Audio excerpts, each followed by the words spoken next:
tinha contenda. Paulo vai falar, irmão, que no meio desta igreja, cheia de dons espirituais, tinha divisão. Paulo vai falar, irmão, que no meio dessa igreja, cheia de dons espirituais, tinha litígio. Paulo vai falar que no meio desta igreja, irmão, tinha prostituição. É duro, né? Mas parece que estamos vivendo o dia de hoje. Paulo, agora ele vai intervir no meio de uma discussão. A pior coisa que tem, irmão, no meio de uma igreja é a tal da panelinha. Panelinha é um problema sério. Isso é coisa do diabo. Isso é coisa do Satanás. Como que começa uma panelinha, pastor? Com uma fofoca. Uma fofoca aqui, uma ali. Quando a palavra do Senhor diz lá em Mateus, primeiro, tira a trave do seu olho, para depois tirar o cisco do olho do teu irmão. Irmãos, esta igreja está atravessando um problema sério agora. Paulo, quando ele chega no meio desta igreja, a igreja está dividida. E alguns vão falar assim: eu sou de Apolo. O outro vai falar assim: eu sou de Cefas. O outro vai falar: eu sou de Paulo. É os grupinhos que criam-se dentro das igrejas. Se fulana cantar, eu não vou dar glória. Isso é diabo, irmão. Se Daphne fizer coreografia, eu vou fazer cara feia para não dar certo. Irmão, sábado nós estávamos em uma festividade, numa igreja do nosso campo, que estava comemorando o aniversário do templo. E eu não sei, irmão, como que uma pessoa perdeu o temor de tal maneira que tem coragem, irmão, de entrar na casa do Senhor. Pode ser aqui na Avenida Central, pode ser em Itaoca, pode ser no Mutuapira, pode ser dentro da comunidade, irmão, cheia de barricada. Se for o Senhor que estabeleceu, o Senhor, Ele cuida da casa. O escritor Eclesiastes capítulo 5, verso 1, ele vai alertar quem vem para a igreja. Ele vai falar assim: guarda o teu pé quando entrares na casa do Senhor teu Deus. Nós estávamos em um evento, festividade da igreja. Igreja que vem porque foi convidada, irmão. E chegando lá um grupo de irmãs de uma igreja do nosso campo, que eu não vou falar, irmão, porque o negócio corta na carne, viu? Falar do campo dos outros é mole, mas vamos falar do nosso. Chegou lá, uma irmã falou assim: eu vou dar na sua cara. Falou para outra. E as duas da mesma igreja, e cantam no mesmo departamento. Aí a gente tem um pouquinho, irmão, de sensibilidade, e a gente percebe algumas coisas na hora do culto, né, que ficamos fiscalizando, porque a gente já apanhou demais. Só pastoreando são 15 anos, viu? Aí observei alguma coisa, algumas irmãs observaram, e essa aqui falou que ia dar na cara da outra, no cantor. Mas o irmão depois deu uma oportunidade para ela. Sabe quem é, irmão, que usa o homem e a mulher? É o Espírito Santo. O homem sem a presença do Espírito Santo não presta para nada. Daphne só faz a coreografia porque Deus tem dado a ela saúde para fazer os movimentos. O pastor hoje só prega aqui, irmão, com a garganta falhando, porque o Senhor ainda nos dá força para manter de pé. As irmãs que cantaram, pastor Márcio, só cantaram, viu? Porque o Senhor tem dado voz para cantar. Aí se eu chego aqui para minha irmã e para o meu irmão e digo assim: vou dar na tua cara, dentro da casa do Senhor, irmão, quem é que está usando a boca dessa pessoa? É diabo. Aí o irmão deu uma oportunidade. Quando foi cantar, pensa num hino mais simples, que até criança bem pequenininha de escola dominical, infantil, sabe cantar. Ela errou o hino, porque o Espírito Santo ainda reprova, irmão. O Senhor, a palavra do Senhor diz no Salmo de número 113, versos 5 e verso 6. No verso 5 diz assim: quem é como Deus, que habita nas alturas. E o verso 6 diz: e ele se inclina e observa céus e terra. Só que tem gente esquecendo desse detalhe. Davi, irmão, ele sob inspiração do Espírito Santo, no Salmo de número 139, ele vai falar assim: não dá para fugir, nem para escapar, e nem para se esconder do olhar de Deus.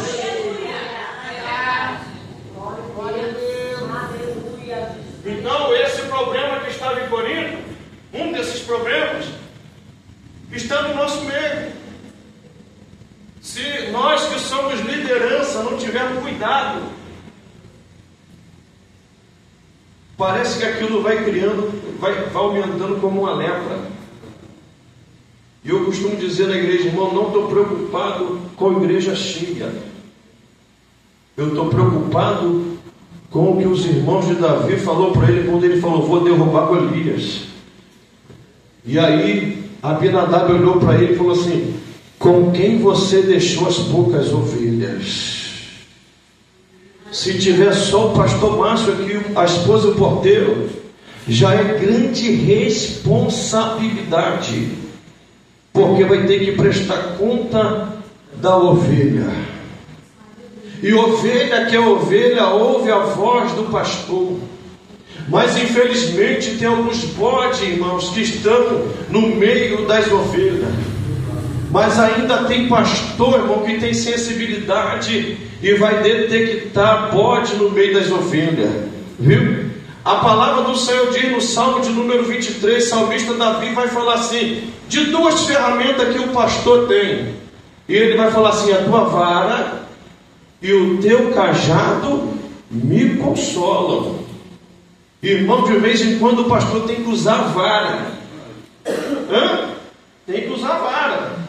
A vara, irmão, é para dar aquele despertamento na ovelha, com carinho.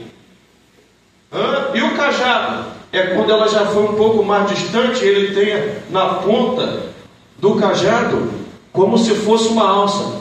Aí vai no pescoço da ovelha e traz para perto dele, irmão. Agora tem uns que nem vara e nem cajado dá jeito. E aí Paulo vai falar assim: eu vou entregar na mão de Satanás. Porque quem anda brincando com coisa de Deus não quer céu, meu irmão. Quem anda brincando com coisa de Deus, ele quer outra coisa. Ele não quer subir, ele quer descer. E isso é escolha. Esse dia minha esposa estava falando: como é que pode? Parece que Deus é ruim, a pessoa vai para o inferno. Eu falei: mas o Senhor não fez o inferno para o homem. O inferno, diz a palavra, que foi preparado para o diabo e os seus demônios. Mas o homem, pela escolha, pelo livre-arbítrio, ele quer descer também junto do diabo, irmão. Porque a palavra do Senhor diz assim: que aquele que anda de engano não permanece na casa do Senhor. Agora, se você anda na verdade, pode levantar calúnia, pode levantar disse-me-disse, pode levantar falso testemunho, pode fazer o que quiser para te derrubar. A palavra do Senhor diz assim: a palavra de Deus te justifica e me justifica. Aleluia. Se preocupa com a sua salvação, porque vou chegar lá para você entender. Era uma igreja que quem olhava de fora, quer ver? Uma maravilha. Eu fui numa festividade de inauguração de um ministério. Pensa que maravilha. Igreja lotada. Os amigos estavam lá. Maravilha. Festa linda. Aí me deram a oportunidade. Eu não sou pregador, eu sou pastor.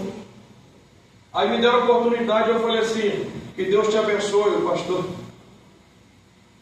Está lindo hoje a festa, mas semana que vem começa a você e sua esposa andar nas próprias pernas. Será que os amigos vão estar aqui? Será que as igrejas vão estar aqui constantemente? Aí esse dia ela estava conversando com a minha esposa, ela falou assim: irmã Alessandra, que luta é essa? Eu estou com 3 pessoas na igreja e está me esquentando a cabeça. Já pensou, meu irmão? Ela falou para minha esposa: aqui só tem 3 pessoas, mas tem 3 que estavam esquentando a cabeça.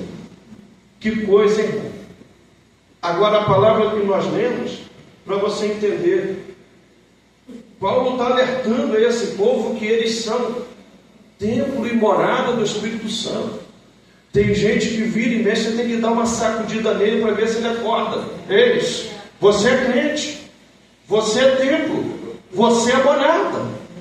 Porque, irmão, o embalo, a correria, viu? As preocupações às vezes parece que vai tirando a nossa identidade. Temos que ter cuidado para não perder a nossa identidade. Você é templo, você é morada. Isso é tão importante, irmão, que lá no capítulo de número 25, inicia ali do Êxodo, um pedido de Deus ao servo Moisés: faz para mim algumas coisas que só Deus pede. O que? Ele vai pedir uma arca. A partir do verso 10 do Êxodo 25, você vai ver escrito ali: faz uma arca. E ele vai dar medida. Como que era a arca? Se você ler atentamente, é um quadradinho, é um caixotinho, viu? Agora tem um detalhe ali. Ele vai falar assim: faz de madeira de acácia. Se você for buscar a respeito dessa madeira de acácia, ela tem algumas qualidades que parecem com a gente. Qual, pastor? Primeiro, é espinhosa. Você não está bem melhor hoje do que quando chegou na presença do Senhor? É ou não é?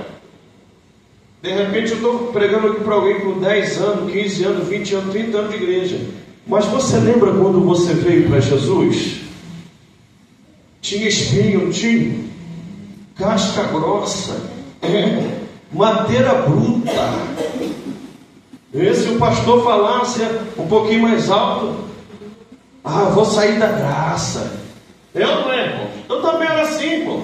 Fica com vergonha não. Nós éramos assim, madeira de acácia, espinhosa. E outra, tem um negócio também que me chama a atenção: ela tem os nós. O nó é que dá resistência à madeira.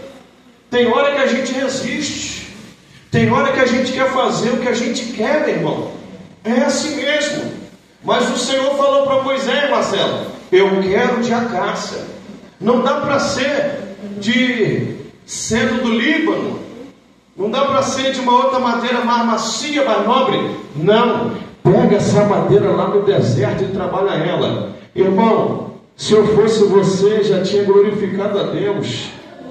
Nós estávamos nas trevas, pastor Márcio, e a palavra diz assim: e o Senhor nos tirou das trevas para a sua maravilhosa luz. A acácia arrancada do deserto para estar de destaque na casa do Senhor, irmãos. Aleluia! Tira de lá e trabalha ela. Agora tem um detalhe: a madeira de acácia, ela tem espinho, a casca é grossa, tem nós. Tem uma outra coisa também: a maioria das acácias são tortas. Mas o Espírito Santo não desiste e ele vai trabalhando. Estávamos numa escola bíblica dominical, surgiu um assunto falando de santidade e de santificação. Aí eu falei assim: aqui não tem nenhum santo, inclusive eu, acho que eu sou o pior. Aí eu falei assim: é ou não é? Aí todo mundo concordou. E uma irmã falou assim: eu sou santa, não concordo com o pastor não. Eu falei: é mesmo, irmão? Então a senhora já tinha que ter subido voando, porque a palavra do Senhor diz que nós estamos em um processo chamado santificação. Aleluia. Sabe por que nós estamos aqui nessa noite de quarta-feira fria, sentado ouvindo a palavra de Deus e louvando o Senhor? Porque estamos sendo processados. Aleluia. Processo de santificação, aguardando o arrebatamento da igreja. Oh, não tem lugar em que você prega e fala de santificação, povo, só falta avançar em você. Se falar de arrebatamento no céu, glória, mas aqui na central é diferente. Aqui o povo ainda aguarda, irmão, o arrebatamento. Deixa eu ver se tem povo que se alegra ainda com a palavra arrebatamento.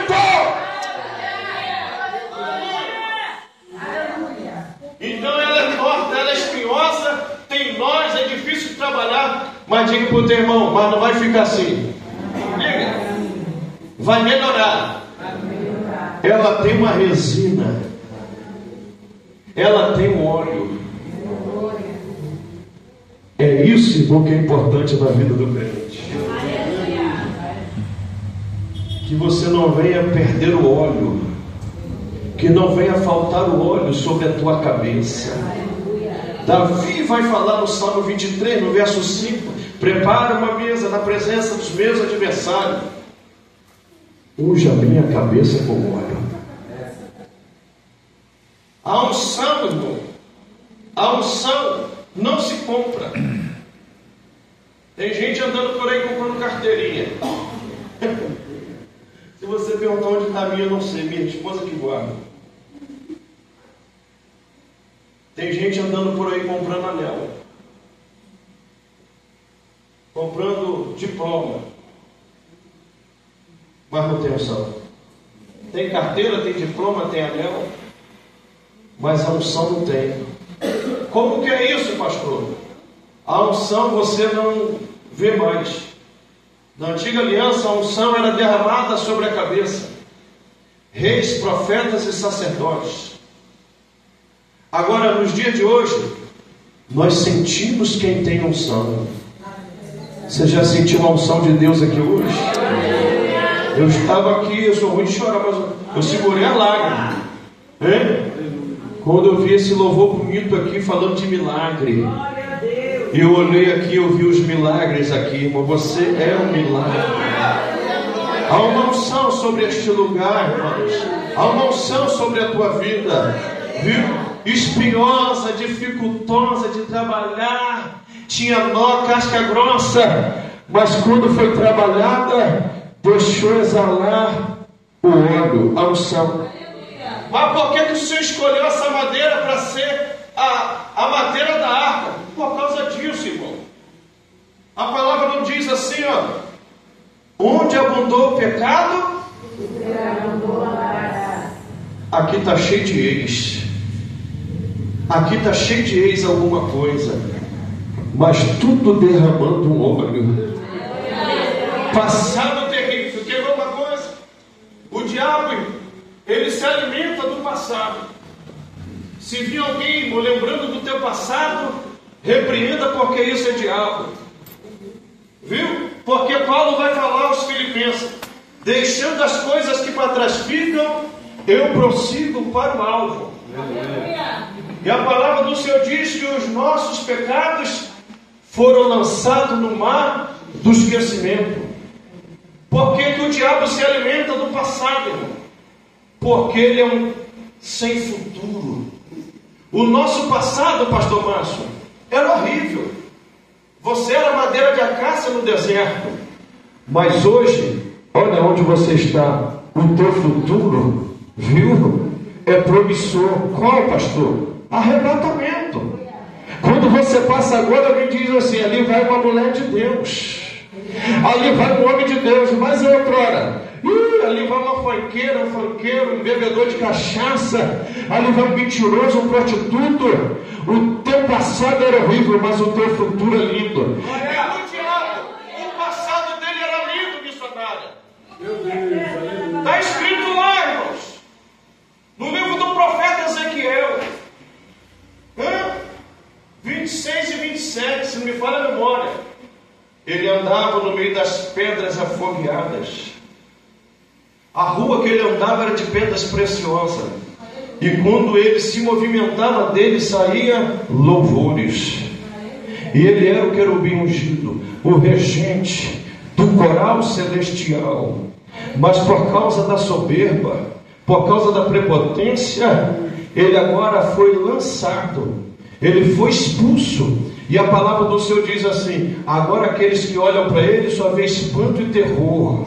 Viu, irmãos? Então ele tinha um passado lindo, mas o futuro dele agora é qual? E o diabo e os seus demônios estão aguardando o juízo final para morar lá, ficar preso para toda a eternidade, porque o Senhor preparou para ele um céu. Não, um céu é para a igreja, mas preparou para ele o inferno. Está preparado para o diabo, e nós que estávamos na mão do Satanás aguardamos o céu. Jesus vai falar em João 14: não se turbe o vosso coração, credes em mim, também em Deus, porque na casa do meu Pai, aponta o dedinho assim, na casa do meu Pai tem muitas moradas. Oh meu Deus, é para lá que nós vamos, irmão, é para lá que nós vamos. Cadê o relógio?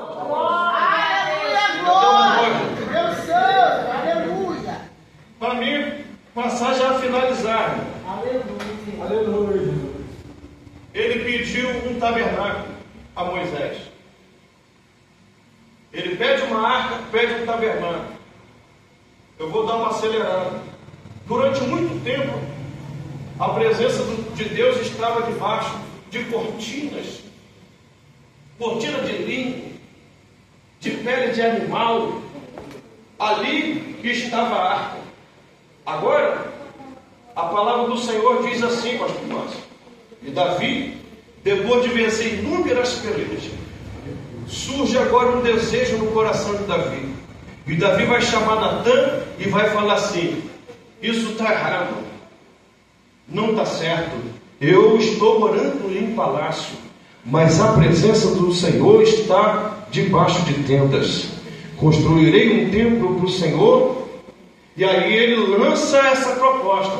Natã, agora ele vai falar assim: tudo que vier na sua mão, ó rei. Natã é amigo, né? Palavra de amigo é uma coisa, de profeta é outra. Aprenda isso, não confunda as coisas. Se tu é profeta ou profetiza, não vai segundo o teu coração, vai segundo a palavra do Senhor.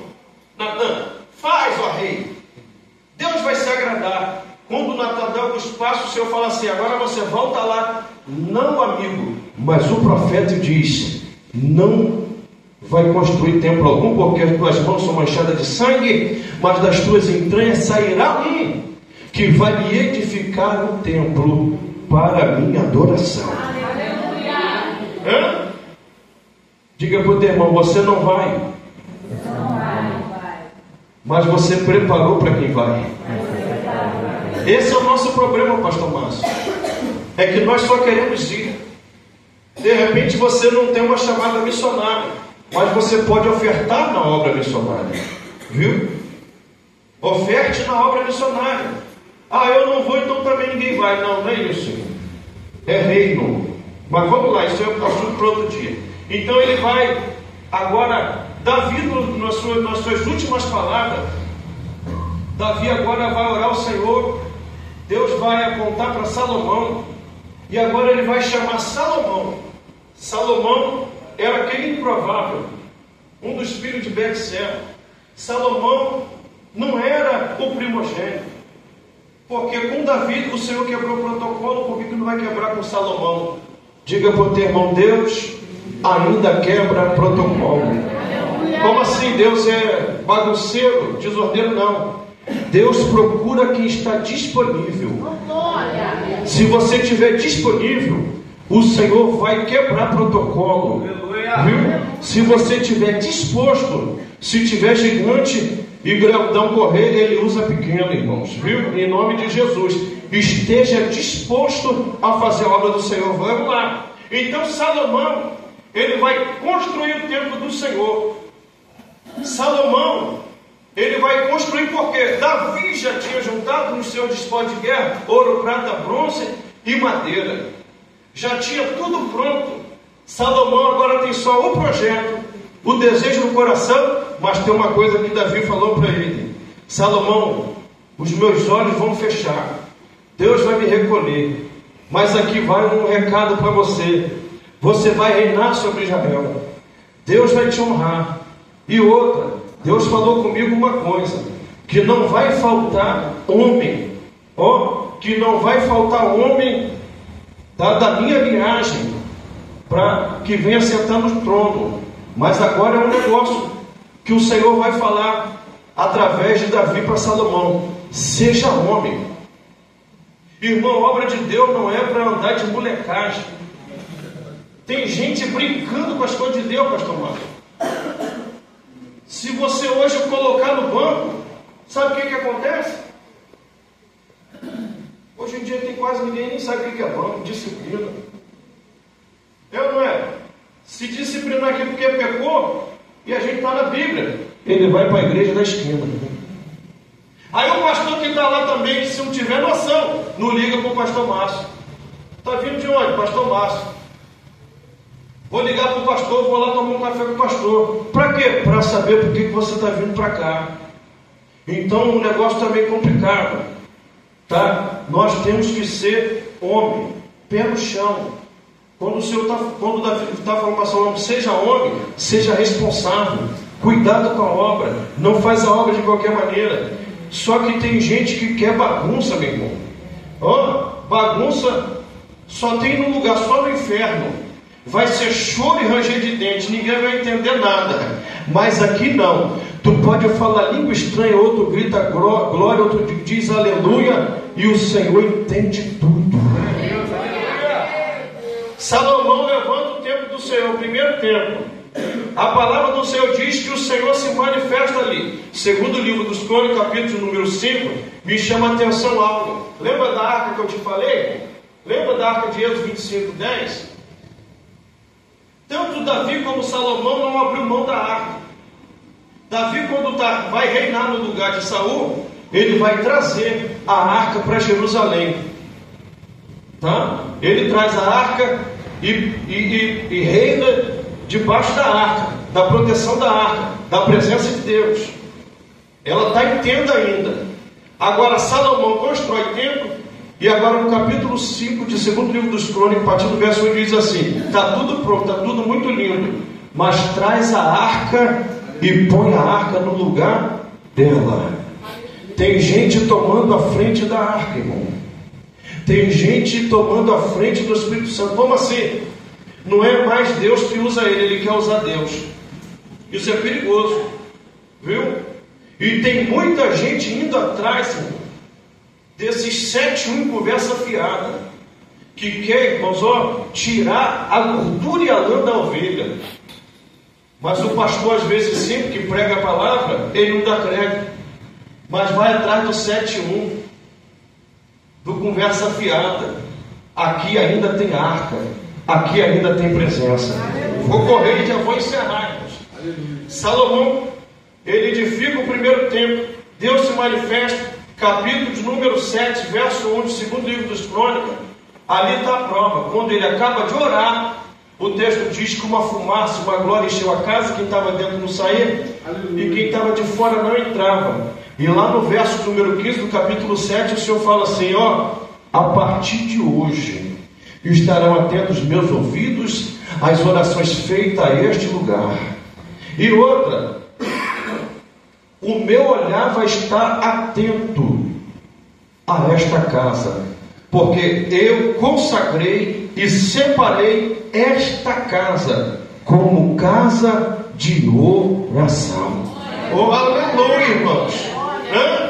O templo foi edificado, maravilha, louvado seja o Senhor. A palavra do Senhor diz que agora o povo vai estar rebelde. Jeremias é levantado, vai profetizar cativeiro, 70 anos de cativeiro e jugo de ferro no pescoço. O povo está tão rebelde que Jeremias não ganha uma alma. Está aparecendo os dias de hoje, não está aparecendo, irmão? Mas Jeremias segue confiante, pregando a palavra. Ele agora não ganha uma alma, mas Deus é fiel. Quando ele viu o profeta, ele cumpre com aquilo que mandou o profeta falar. O povo vai entrar em declínio espiritual, ao ponto que o Senhor vai levantar o profeta Ezequiel. Ezequiel agora vai profetizar. Deus leva Ezequiel numa visão, pastor Márcio, no meio da nação de Israel. E diz assim, capítulo 37 de Ezequiel. Dá uma olhadinha, Ezequiel. Ele não está no meio de um cemitério como São Miguel, como o Parque da Paz. Era a nação de Israel que estava morta espiritualmente. Irmão, e quando o povo está morto espiritualmente, é necessário se levantar um profeta no meio do vale. Mas pastor, quem vai ser esse profeta? Você mesmo, irmão. Lá no teu quintal, lá na faculdade, lá no teu trabalho, na tua rua. Você é o profeta que Deus levantou. Você é a profetisa que Deus levantou para profetizar. Em nome de Jesus, que recebe essa palavra, irmão. Deus Todo-Poderoso. Nabucodonosor levantado por Deus.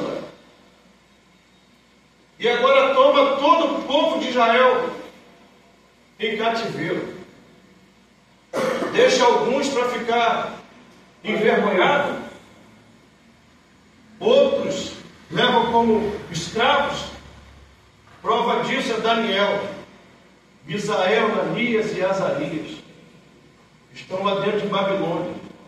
Porque às vezes a gente paga preço sem fazer nada. Então Deus é injusto? Não, Deus é Deus de propósito. Deus não vai colocar um prostituto dentro de Babilônia. Deus não vai colocar um descompromissado dentro de Babilônia. Está dentro de Babilônia, mas Deus está falando. Está dentro de Babilônia, mas Deus está dando visão. Está dentro de Babilônia, mas Deus está revelando. Viu? De repente você está confuso. O que eu estou fazendo nesse lugar?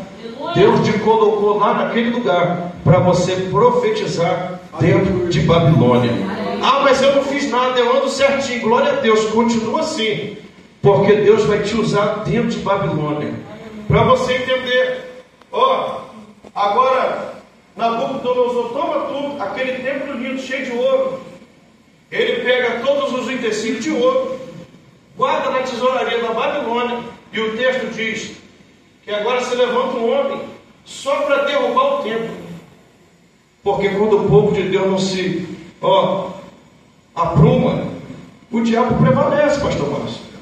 Quando o homem de Deus não está na posição, leva rasteira. Aí o templo cai. Só templo e morada do Senhor. Mas se não vigiar, a Bíblia diz assim, aquele que pensa que está de pé, vigia e ora para que não. E tem um montão caindo aí. Tem um montão de templo, caindo porque não está posicionado. Teve alguém que falou aqui de casa na areia, casa na praia, não teve? Foi o varão que falou? Não. A esposa, né? É desse jeito. Esteja com as estacas firmadas. Não vai atrás da moda. Fulano está fazendo. Você é templo. Mas ciclano está fazendo. Lá em casa na luta tem 3 jovens. Mas ciclano está fazendo, meu amigo fez. Mas você é templo. Cuidado para você não esquecer que você é templo. Mas o irmão da direita fez, o problema é dele. Você é templo. Deus te chamou diferente. Esse primeiro templo é derrubado. E quando você vai ler o livro de Êxodo, depois do cativeiro de 70 anos, surge o nome de Ageu. No finalzinho de Êxodo vai falar assim: e Deus, por intermédio do profeta Ageu, começou já a edificar. Neemias reedifica os muros, restaura os portões. Diga para o teu irmão: Deus te chamou para fazer a obra, mas não é para atrapalhar. Porque tem gente, irmão, que ele quer fazer o que o irmão já está fazendo. Não é? É assim. Se o irmão já está fazendo, procura outra coisa para fazer. Neemias não foi chamado para levantar templo. Neemias foi chamado para levantar muro e restaurar os portões. Prestou atenção? Se você ler o livro de Êxodo, o livro de Neemias todo, eles vão pregar na praça.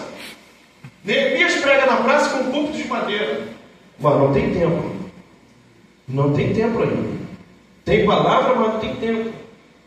Então o texto diz que agora Deus levanta um governador chamado Zorobabel, junto com o profeta Ageu, e o povo esqueceu da promessa que o rei Dario, quando liberou eles do cativeiro, falou assim: vai para a terra de vocês e edifica uma casa para Deus.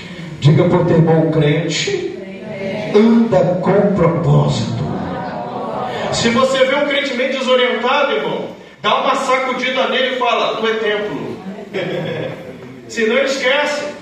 Então esse povo que sai do cativeiro tinha alguns anciões, e agora eu fecho, tinha alguns anciões que é do tempo do primeiro templo. E agora, quando eles vão edificar a casa, o segundo templo, não era aquele templo enorme, mas Ageu vai despertar e vai falar assim, parece o dia de hoje, ó: vocês estão morando em casas forradas de madeira, vocês estão comendo, mas não estão se fartando, vocês estão trabalhando, recebendo salário, colocando no bolso, mas é como um sequetel furado. Mas por que está acontecendo isso? Porque é necessário vocês subir o monte, cortar madeira e edificar a casa do Senhor. Isso aqui é lindo. Eles tinham parado, varão, tinham esquecido. Cuidado para não cair no esquecimento, que Deus tem uma chamada específica com você. Já pensou? Eu fazer aqui coreografia, não vai dar ninguém nessa festa, meu irmão. Eu não é. Porque Deus não me chamou para fazer coreografia. Deus me chamou para pastorear. Nem pregador sou. Eu falo de Jesus. Porque cada um Deus chamou para fazer uma obra específica. Então prova, pai, prova. Depois você lê lá, Efésios capítulo 4, verso 11. E o próprio Deus escolheu ou separou uns para que propósito? Pastores, evangelistas, presbíteros, diáconos, mestres, doutores, bispos. Mas por que o Senhor levantou? Para a edificação da obra do Senhor. Amém? Então o segundo templo vai ser reerguido. Glória a Deus. Por que Ageu falou que a glória da segunda casa seria maior do que a da primeira? Se aquele templo cabia até dentro do outro templo que foi o primeiro. Porque nesse segundo templo, o nosso Senhor Jesus ia entrar nele. Não, perdoa, você entendeu? O primeiro templo era cheio de ouro, pregos de ouro, madeira de primeira. E o segundo templo não tinha nada de luxo. Mas Deus, sobre os lábios de Ageu, falou assim: pode construir esse templo. Aí vai falar assim: tem alguém que ficou no primeiro templo? Aí uma meia dúzia de assim falou assim: eu. Aí o que vocês acham? Não tem nada a ver com o primeiro templo. Muito furrequinho esse segundo templo, fraquinho. Mas aqui vai uma palavra: a glória desta última casa será maior do que a da primeira. Eles não entenderam na hora, porque Ageu já estava falando: o Filho de Deus vai entrar por dentro desse templo, vai ensinar dentro desse templo, vai passar dentro desse templo. Oh meu Deus, a palavra do Senhor diz que Jesus, com 12 anos, está ensinando no templo. Estou sentindo a presença dele aqui. A profecia está se cumprindo. Jesus algumas vezes passa dentro do templo. O que mais marca para mim, uma das passagens de Jesus dentro do templo, é que Jesus entrou no templo, olhou, já não tinha mais adoração. Tinha cambiadores, vendedores, gaiola de pombo, cabrito amarrado. Está aparecendo o dia de hoje. Vou na central, mas primeiro vem a chave Pix. Virou comércio. Irmão, Jesus ainda vai pegar de chicote. Eu quero ver a hora que for prestar conta com Jesus. Viu? Jesus entrou nesse templo também, olhou, jogou mesa pro alto, chutou cadeira, falou: Jesus está doido, tá não. Ele vai falar assim: vocês estão fazendo a casa de meu pai de covil de salteadores. E tome chicote, irmão. E o bagunceiro da casa do Senhor tem que levar a chicotada. Que isso, pastor? É na palavra, na Bíblia. De vara não deu jeito, cajado não deu jeito. A palavra vai pegar ele, irmão. A palavra pega ela. Se a palavra não incomodar essa pessoa, irmão, que está querendo fazer bagunça às vezes na casa do Senhor, ela está com o pé no inferno. Então esse é o segundo templo. Agora, alguém vai ficar maravilhado, vai falar assim: dá uma olhadinha nesse templo, que coisa linda, olha as pedras, olha a arquitetura. Aí Jesus vai falar assim: eu derrubo esse templo e levanto em 3 dias. Mas como é que pode? Levou mais de 50 anos para ser construído, 52 anos, e agora vem ele falar que derruba e constrói em 3 dias. Jesus está falando da crucificação, e quando ele está lá no alto do Gólgota, o texto diz assim, irmãos, e na sua última palavra ele diz: está consumado. O texto diz que o véu se rasgou. O véu da onde? O véu da onde? Do templo. Se rasgou de cima para baixo. Eu gosto da tradução de Mateus, da visão de Mateus, que diz que agora, quando o véu se rasga no templo, as sepulturas dos santos foram abertas. E quando Jesus, depois de 3 dias, ele dá um passeiozinho lá embaixo, faz um culto lá embaixo, vem com os cativeiros. Quando ele sobe, o texto diz que sobe junto com ele 500 que foram ressuscitados quando a terra tremeu, os sepulcros se abriram, pedras se racharam, e agora vem 500 que morreram, andando junto com Jesus. Andando junto com Jesus. Jesus com mão furada, pé furado. Mas escuta, mas tem a ver com o texto que nós lemos, pastor. Você vai entender agora, para você ir para casa agora entendendo que tu é templo, para você levantar a tua cabeça e nenhum problema, nenhuma dificuldade vai abater mais a tua vida. Aí quando Jesus ressuscita, anda por mais ou menos 50 dias ainda, mão furada, pé furado, ele dá uma ordem para os seus discípulos: permanece em Jerusalém. Vai embora de Jerusalém não. Até quando? Até que do alto vocês sejam revestidos de poder. Capítulo 2 de Atos. O tabernáculo não existe mais. Ninguém sabe nem para onde foi esculpido. O primeiro templo foi derrubado, o segundo foi derrubado, mas esse templo aqui que somos nós, Jesus falou em Mateus 16, 18: tu és Pedro, mas sobre esta pedra eu edificarei a minha igreja, e as portas do inferno não prevalecerá contra a minha igreja. Paulo vem falando em 1 Coríntios 16 que nós somos templo, e somos. Quando que começamos a ser templo? Em Atos 2. Quando 120 homens perseveraram na promessa do profeta Joel. E o texto diz que eles estavam num lugar como esse, tinha janelas. E um vento veemente, impetuoso, encheu aquele lugar. E eles foram cheios. Não, só uma irmã que entendeu. Foram cheios. De lá para cá. Não tem tabernáculo, não tem o primeiro templo, nem o segundo. Mas esse templo que sou eu e você, porta do inferno não prevalece. Fique de pé, eu quero orar junto com você. Posso orar, pastor Márcio? Você que tem um propósito de Deus no teu ministério, eu quero chamar você aqui na frente.